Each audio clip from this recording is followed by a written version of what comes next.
बिहार के नौजवान ने अपने स्तर पर पूरा प्रयास किया, लेकिन बहनों और भाइयों, बिहार का नौजवान जो कुछ भी किया है, अपनी परंपरा, अपनी विरासत को ध्यान में रख करके हमेशा किया है। क्योंकि ये धरती, इसने तो महात्मा बुद्ध को भी ज्ञान प्रदान किया था। ये वही धरती है जिस धरा पर 24वें तीर्थंकर भगवान महावीर का जन्म हुआ था। ये वही धरती है जिस धरती ने महाराजा कामेश्वर सिंह को जन्म देकर के शिक्षा, संगीत और जीवन के प्रत्येक क्षेत्र में कैसे विकास के कीर्तिमान स्थापित किए जाते हैं, यही धरती है जिसने मैथिली और भोजपुरी की छठ की परंपरा को वैश्विक पहचान दिलाने वाली शारदा सिन्हा को जन्म दिया। ये वही धरा है जहां मैथिली संस्कृति को वैश्विक पहचान दिलाने वाले महान विद्वान साहित्यकार विद्यापति ने जन्म लिया था। ये वही धरा है जिसने देश को पहला राष्ट्रपति डॉक्टर राजेंद्र प्रसाद के रूप में दिया। ये वही धरती है जिस धरती ने जननायक कर्पूरी ठाकुर और लोक नायक जयप्रकाश नारायण को भारत को दिया था, भारत के युवाओं को दिया था।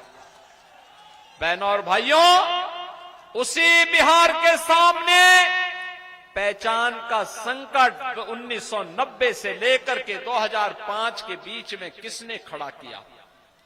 यही कांग्रेस है, यही आरजेडी है। याद करिए, इन्हीं लोगों के कारण बिहार पिछड़ता गया, पिछड़ता गया, पिछड़ता गया, बीमारू हो गया। याद करिए, यही आरजेडी का शासन, 15 वर्ष के कुशासन ने जातीय संघार करते हुए कई बड़े बड़े दुर्दांत नरसंहार, जातीय नरसंहार बिहार के अंदर करवाए थे।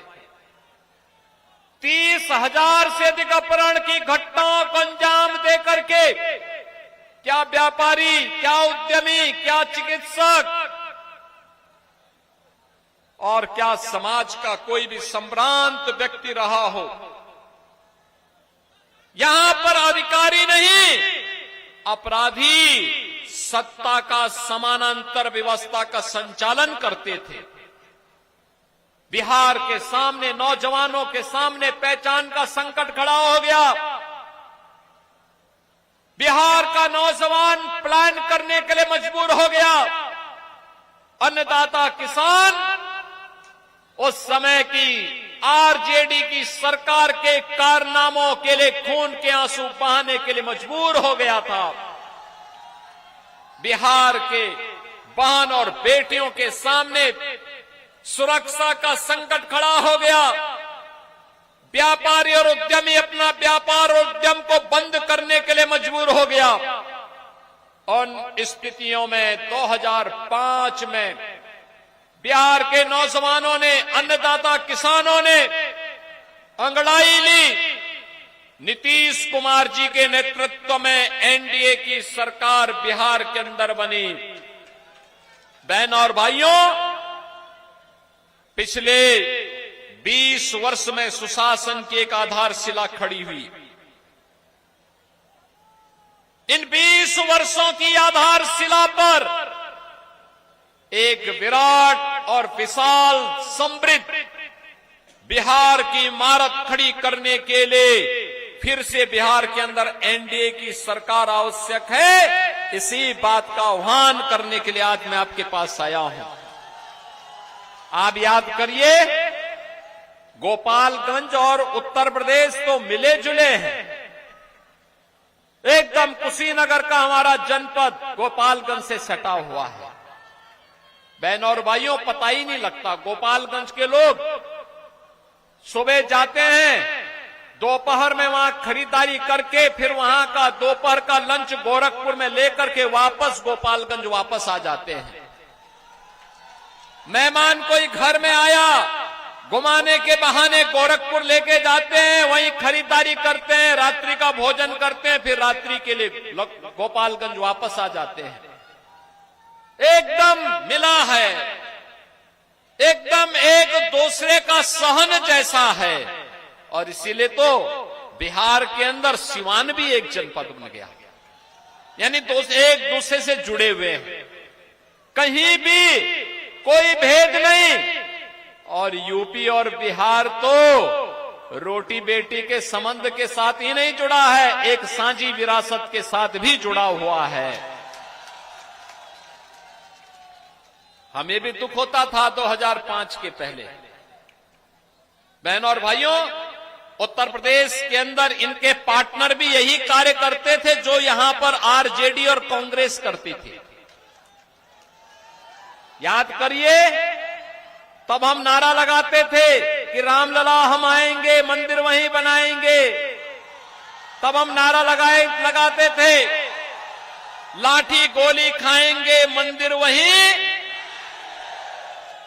लेकिन बहन और भाइयों, आरजेडी के लोग राम मंदिर का रथ रोकते थे। कांग्रेस के लोगों ने कहा कि राम तो है ही नहीं। समाजवादी पार्टी के लोगों ने राम भक्तों पर गोली चला करके अयोध्या को लहूलुहान किया, लेकिन राम भक्तों की विजय हुई। प्रधानमंत्री मोदी जी के मार्गदर्शन और नेतृत्व में उत्तर प्रदेश के अंदर डबल इंजन की सरकार बनी और अयोध्या में राम मंदिर का, भव्य मंदिर का निर्माण हो गया। एनडीए वहीं सीमित नहीं हुए। अगर अयोध्या में रामलला का मंदिर बनेगा तो सीतामढ़ी में मां जानकी का भी भव्य मंदिर का निर्माण होगा।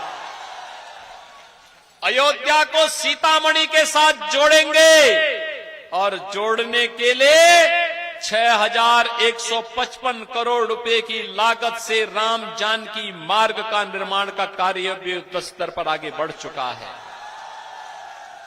बहनों और भाइयों, ये है विरासत का सम्मान, ये है आस्था का सम्मान। क्या ये काम कांग्रेस कर पाती? क्या ये काम आरजेडी कर पाती? और क्या ये काम उत्तर प्रदेश में इनका पार्टनर समाजवादी पार्टी करता? आज बिहार में क्या नहीं है? कनेक्टिविटी, रोड की कनेक्टिविटी है, रेल की सुविधा है, मेट्रो भी आना प्रारंभ हो गया है, एयरपोर्ट है, वाटरवे का निर्माण हो रहा है, मेडिकल कॉलेजेस बन रहे हैं, इंजीनियरिंग कॉलेजेस की एक श्रृंखला खड़ी हुई है, एनआईटी, आईएम, आईआईटी, एम्स, आज ये सब बिहार में है। बहनों और भाइयों, इसमें और गति देनी है, बिहार को और गति देनी है। विकास भी होगा, विरासत का भी सम्मान होगा और गरीबों का भी कल्याण होगा। आप याद करिए, करने की इच्छा शक्ति होनी चाहिए। जिसको नहीं करना होगा वो समस्याओं को गिनाएगा, जिसको करना होगा वो समाधान लेकर के आएगा। मोदी जी ने करना था तो समाधान लेकर के आए। 80 करोड़ लोगों को फ्री में राशन की सुविधा का लाभ, 50 करोड़ लोगों को देश भर में 5 लाख रुपए की स्वास्थ्य बीमा। कहीं भी जाइए 5 लाख रुपए का आयुष्मान कार्ड आपके लिए खड़ा है, उपचार की फ्री में व्यवस्था। बहनों और भाइयों, 46 करोड़ लोगों के बैंक में खाते। आप जाइए, आपके खाते में सीधे पैसा आएगा, मीडिएटर समाप्त, आरजेडी और कांग्रेस के दलालों की छुट्टी, सीधे पैसा गरीब के खाते में जाएगा, बहनों और बेटियों के खाते में जाएगा। बहनों और भाइयों, 12 करोड़ गरीबों के घर में रसोई गैस का फ्री में कनेक्शन। कांग्रेस के लोग इसी कनेक्शन के लिए 25,000, 50,000 रुपया वसूली करते थे, लेकिन अब कोई वसूल नहीं सकता। अब पैसा सीधे गरीब के खाते में, लाभ गरीब को मिलेगा, हर नागरिक को मिलेगा। जिसके पास सुविधा नहीं पहुंची वहां तक सुविधा पहुंचेगी। 12 करोड़ गरीबों के घर में शौचालय बन गए, 4 करोड़ गरीबों के मकान बन गए, 3 करोड़ गरीबों के घर में बिजली के कनेक्शन पहुंच गए। अब लालटेन युग समाप्त। अब लालटेन की धुंधली लाइट नहीं, अब तो बिहार एनडीए की एलईडी लाइट में, दुधिया लाइट में चमचमा रहा है बिहार। अब तो दुधिया लाइट में आगे बढ़ रहा है। ये लाइट केवल लाइट नहीं, ये विकास की लाइट है, विकास की, बिहार की समृद्ध विकास की। बहनों और भाइयों, बिहार जब विकास किया तो भारत विकास किया है। बिहार का जब स्वर्णिम बिहार बना है तो भारत स्वर्ण का स्वर्ण युग आया है।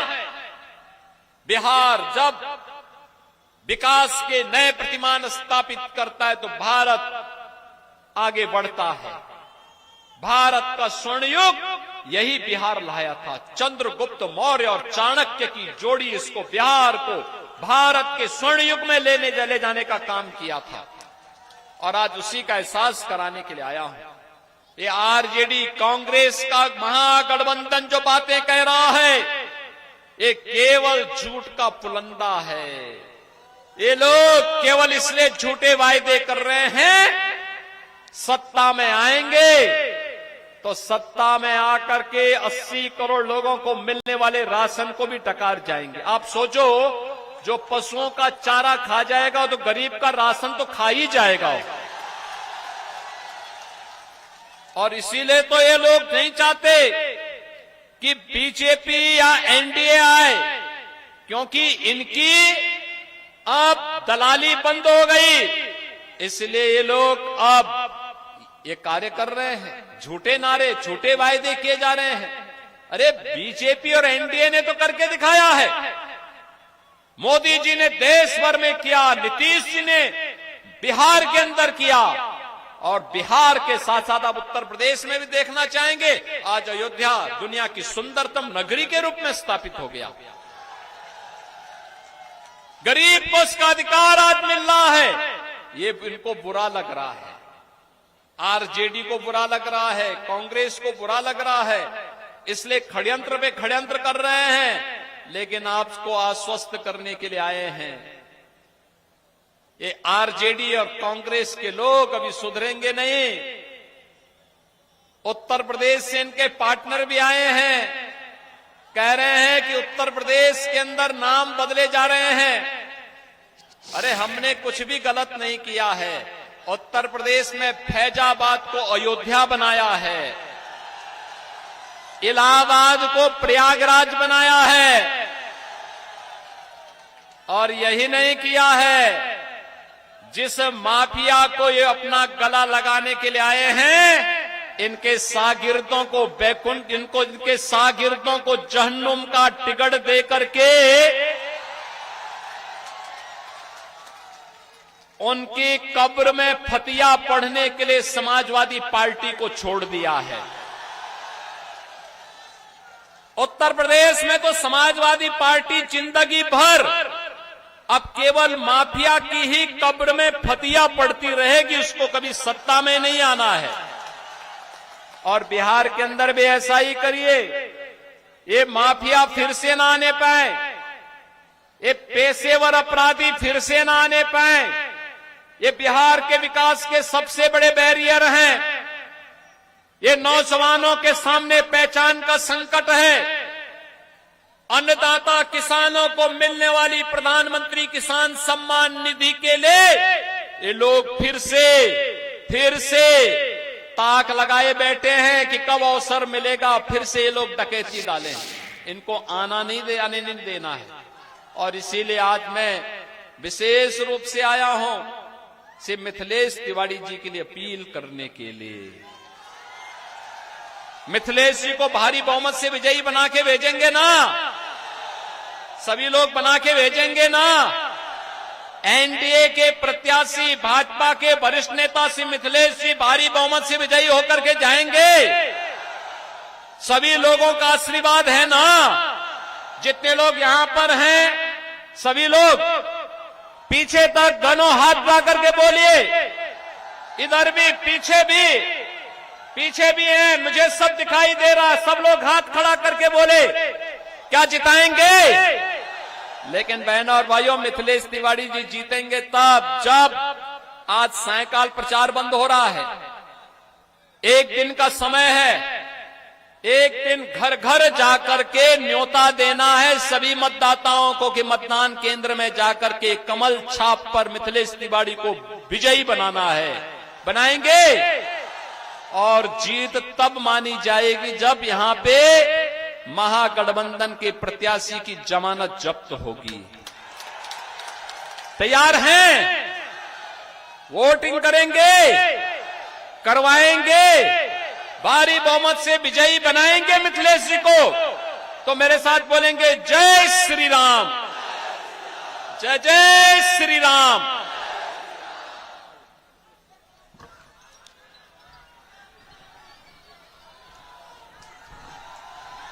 तो सीएम योगी आदित्यनाथ बिहार में